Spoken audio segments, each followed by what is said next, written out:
Are you thriving to scale your healthcare venture while able to maintain and keep up with your family commitments and have a personal life? Today, let's discover strategies on how to manage your ambitious business goals without sacrificing everyone who stood alongside of you and behind you to help you move forward. At the same time, redefine what success truly means for you. Welcome to Provider's Edge, the podcast that helps healthcare entrepreneurs and innovators break down barriers and control their business, life, and future with valuable action steps. With me, your host, Sabrina Runbeck, a recovered clinician and a business deal catalyst. Let's rewrite the rules and create a positive social impact while increasing your profitability.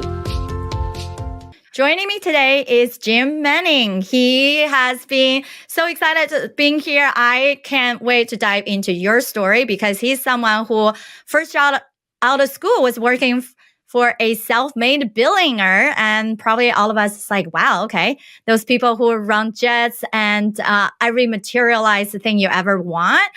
But it's not a really great person to work with who is someone's absolutely miserable. So he truly jumpstart his journey 15 years ago to become financially free. And without sacrificing his personal life, especially, he also had multiple kids that he enjoyed to spend time with. And so being a dad and spending time with kids, being a great husband, he's really here to help us to think about how do you create passive income generating from investments and creating success overall. And as all of us who are in this field of healthcare, sometimes the burden of just being competitive or driving forward with your innovations or with your inspirational ideas to change your organization can be a lot. So how can we make sure that we are going forward to play into our highest purpose and play into our highest gift, as well as financially free and stable to support our family? So thank you so much, Jim, for joining us. Thanks for having me, and just a shout out to you and all your fans. I mean, it's rare for me to run into someone that's been doing this as long as you have, and to have the passion and the energy, and just be so pumped up to run these shows. And I can tell why you've been so successful and why you have so many fans, and why they really listen to you. So thanks for having me. I really appreciate it. Yeah, I think all of us who are in a room we know at the end of the day, it's not just the information, it's taking the action with the information that we get with the right people that are in our ears. So that's why we're here. So share a little bit about you, who you typically work with, and what is some of the problems that you see that you really wanted to focus on. Yeah, so we've really struck a chord over the last 2 years. We've generated over $10 million in passive income for a group of us.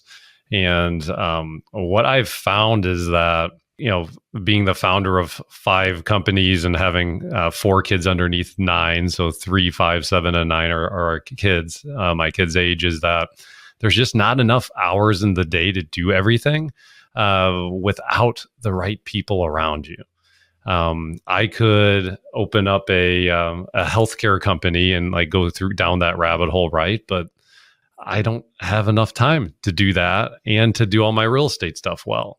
And likewise, we hear online from so many people how amazing real estate is and how passive income is amazing, and it's a great opportunity.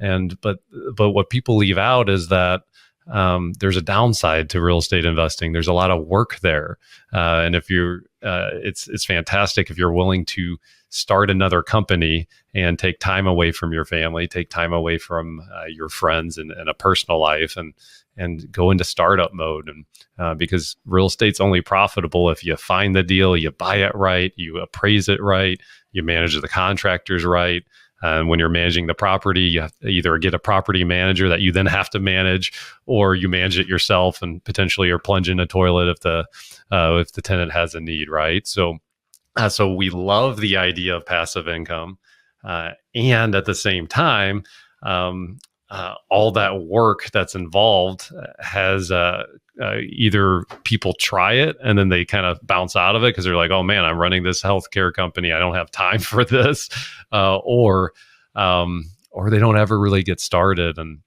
And what's amazing about where the world is at now is that we have the ability to invest into real estate funds and different REITs and alternative investments to allow someone else to do all the work for us, and we can get all the benefits of being a real estate investor without the trade-off of time. So it's been a wonderful thing.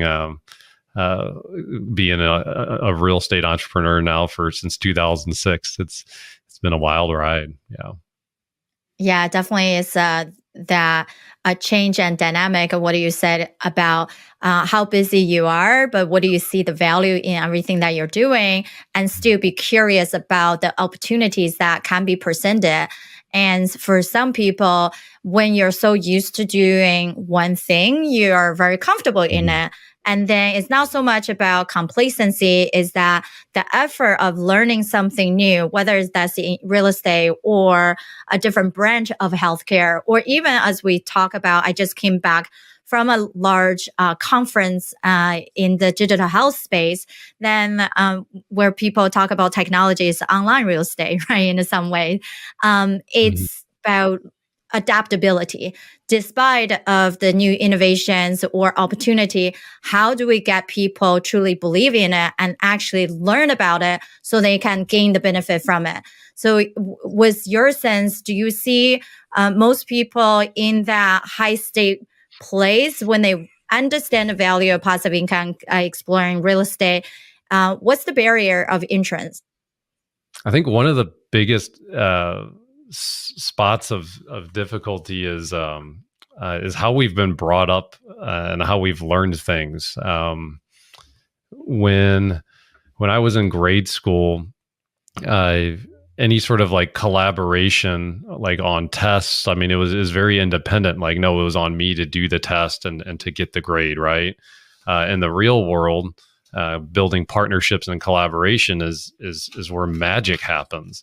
And so when I first started out as a real estate investor, I asked myself the question, okay, what do I need to know? What do I need to learn to be a successful real estate investor? And it took me 18 months to do my first deal. And the interesting thing is, if you ask yourself a different question, who do I need to know?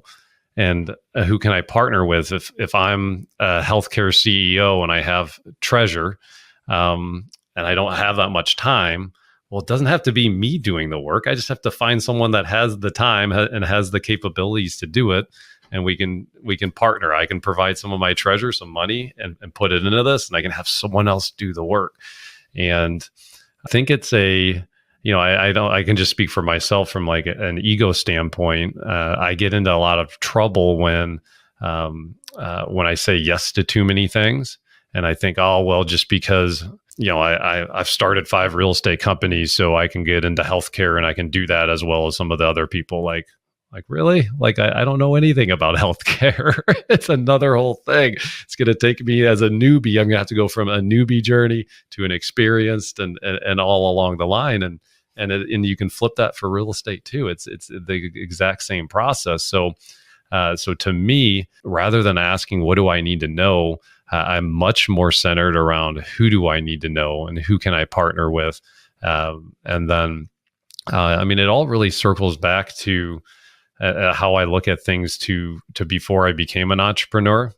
I was working for the self-made billionaire that Sabrina kind of mentioned it in the opening. And so I had the taste as a 22-year-old. I had 2 weeks. It was a freelance job. And this guy was so wealthy because all I was doing was I was pulling out bottles of wine from his wine collection and I was inventorying it. I was printing out a sticker of how much it was worth and just putting a little barcode on the bottle of wine. and I'd put it back in. It took 3 guys, myself and 2 other individuals, 2 weeks of full-time work to take the bottles of wine out of this guy's wine collection, print out the barcode, put the sticker on the bottle. At one point, I had $250,000 in my hands. So that's how many millions of dollars this guy had.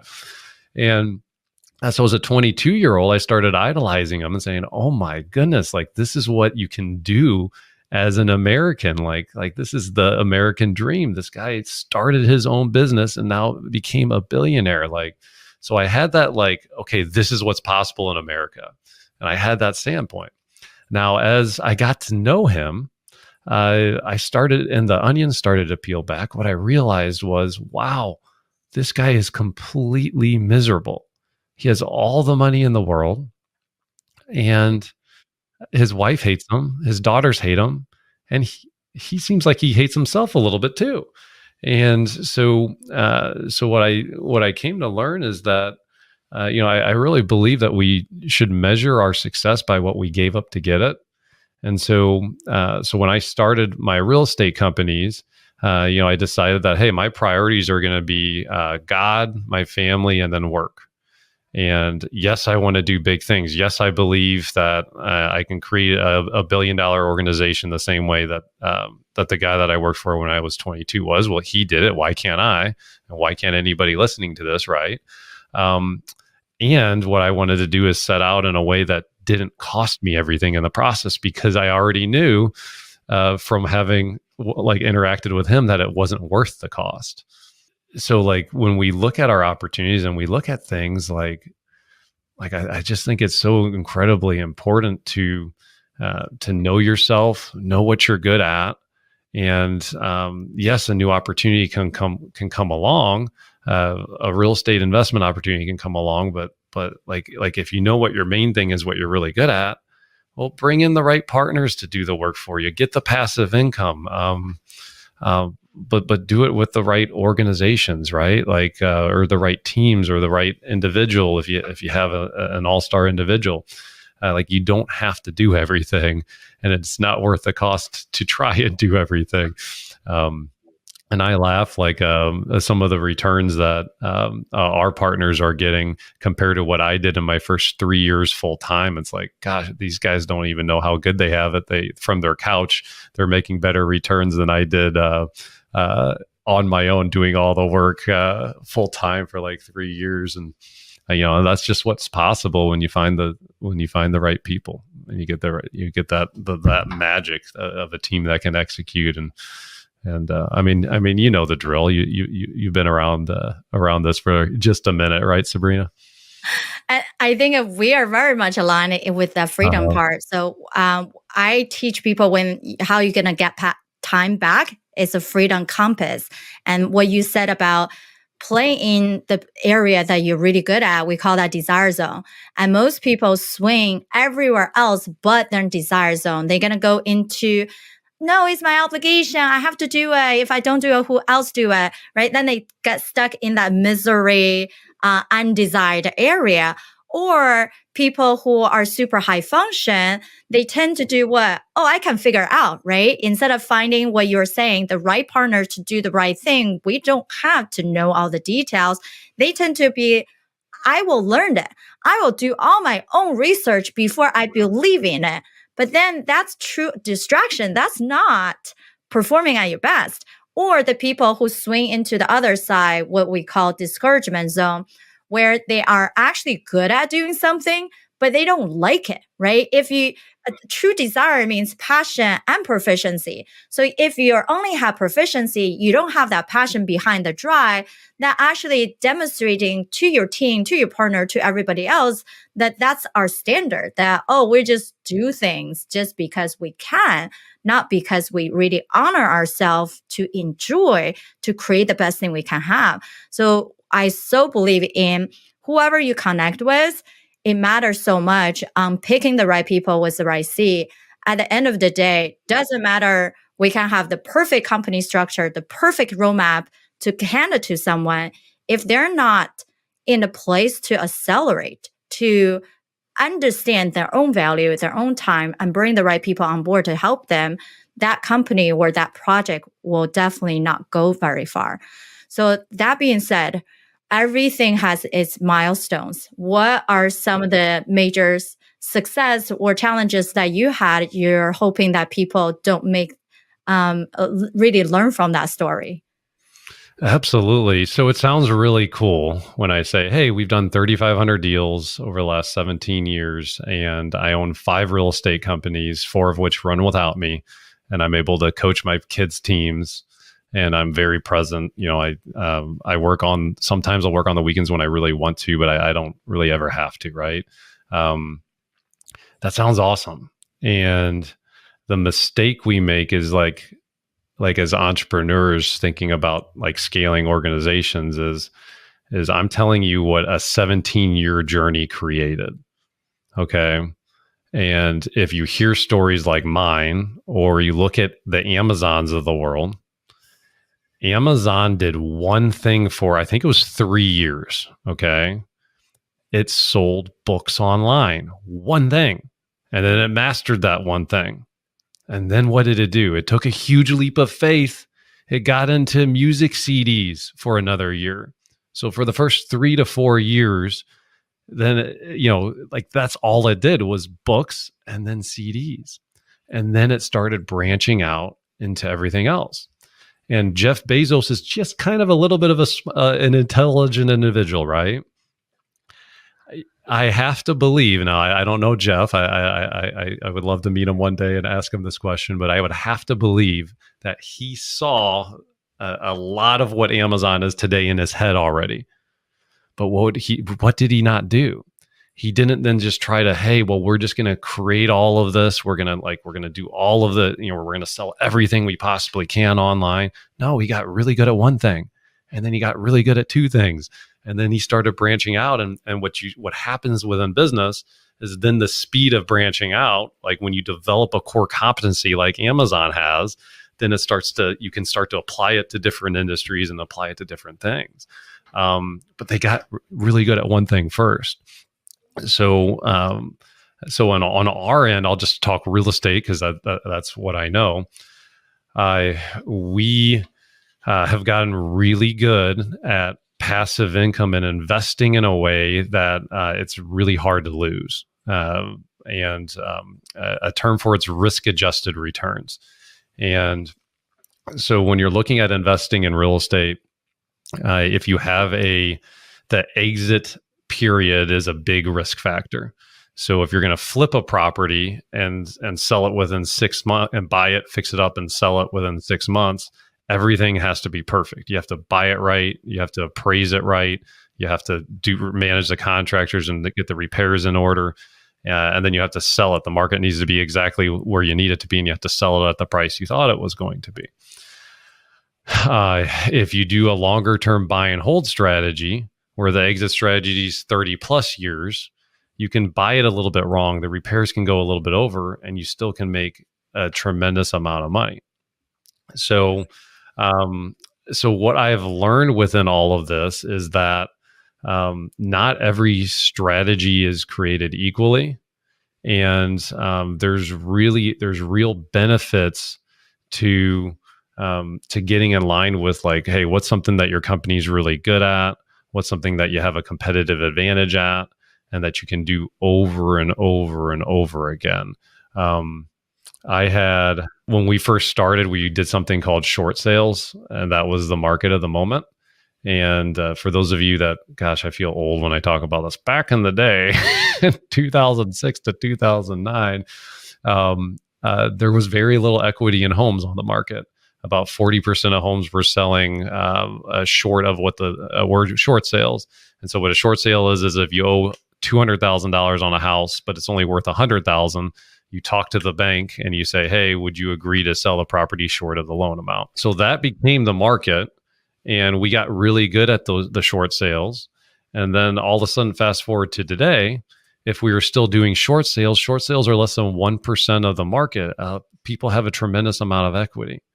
So we've, over the years, one of the secrets to our success has been we've been very good at pivoting into whatever the niche is and whatever the market I like to call it the market of the moment. And some signs that you're out of the market of the moment and that the market's pivoted on you is you're really having to fight for your profit.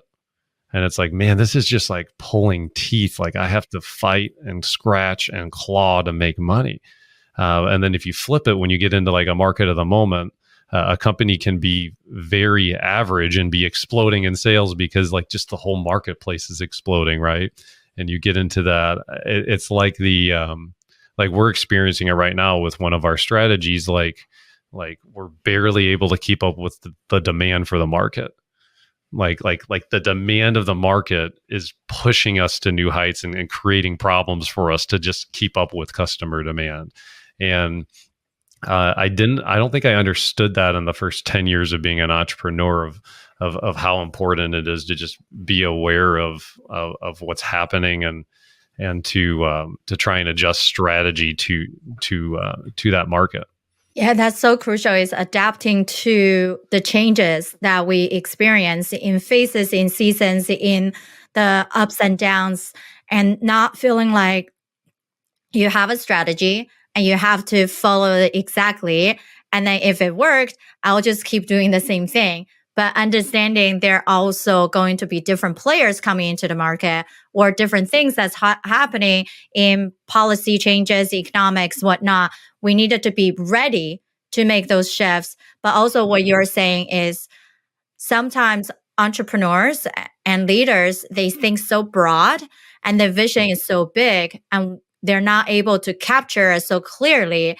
And if we spread ourselves too thin, we're not making progress, because it's almost like, okay, you only have finite energy.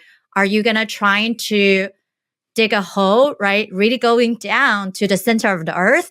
Or are you going to make 100 holes and you barely getting to anywhere, right? You can barely even plant a tree at that point.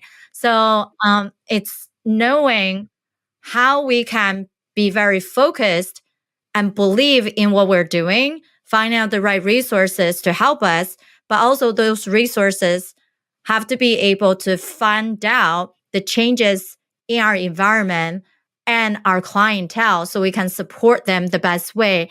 And that really play into growth and scalability. And that also bring us back to, as we're wrapping this up, how would you like our audience to get to support you in any particular way?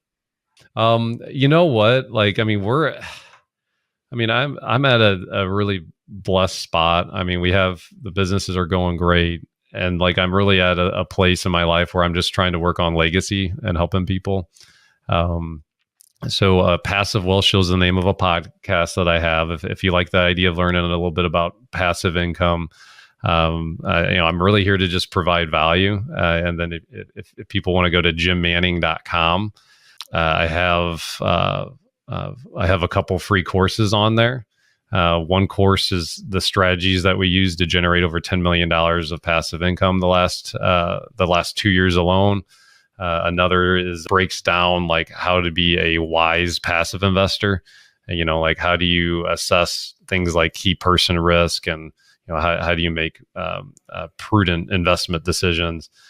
And so I have a lot of great free information on there. We do run a real estate fund as well, so we have a couple really good investment opportunities too. So if anyone is listening in and likes the idea of investing in real estate, making some passive income without doing any of the work, all you have to do is just go to jimmanning.com, and if you fill out the web form, it will get you access to all of those courses. And additionally, you can just check a box. Yes, I'd like to learn more about the investment opportunities, and we'll connect on that and walk you through that. But yeah, it's a wonderful, America's amazing. It's been a 17-year journey, and I mean, I would have never thought as a 40-year-old I get to be in a place to just try and do good for people, and not have to worry so much. And like the courses, for example, like, I mean, I see people that have lesser courses than I do that are charging like $5,000 plus. I mean, I myself have spent hundreds of thousands of dollars over the years on different courses or trainings or whatnot. And for me, it's like, hey, no, just you get it for free. Don't worry about it. If it makes sense that we can partner and do some real estate deals together, great. If not, hopefully I can provide you value and help you be a better, a more astute investor. And either way, I'm winning because I'm helping people. That's what I'm trying to do and what I'm all about. So that's amazing, because at the end of the day, we know by social psychology, the givers mentality, the true givers always have a long-term benefit from both the mental and then growth and recognition. So no matter what, right? Everyone's saying if you can truly give other people what they need, that everything will come around. So appreciate everything that you have been sharing and telling us. Definitely everyone go check out Jim's website and learn from him when you have an interest about his podcast or the courses that he's creating, and especially reach out to him if you're interested in investing in real estate. Yeah. So thanks everyone for joining us. Until next time. Thank you for tuning in to Provider's Edge podcast. We hope you enjoy our latest episode and found the insights and tips helpful. We'd love to hear your feedback on the show and learn what topics you'd like us to cover in the future. So please take a moment to leave us a review on your favorite podcast platform and let us know what you think. Your feedback is essential to help us improve the show and provide you with the content you need to take your healthcare business to the next level. Thank you for your support, and we look forward to hearing from you soon.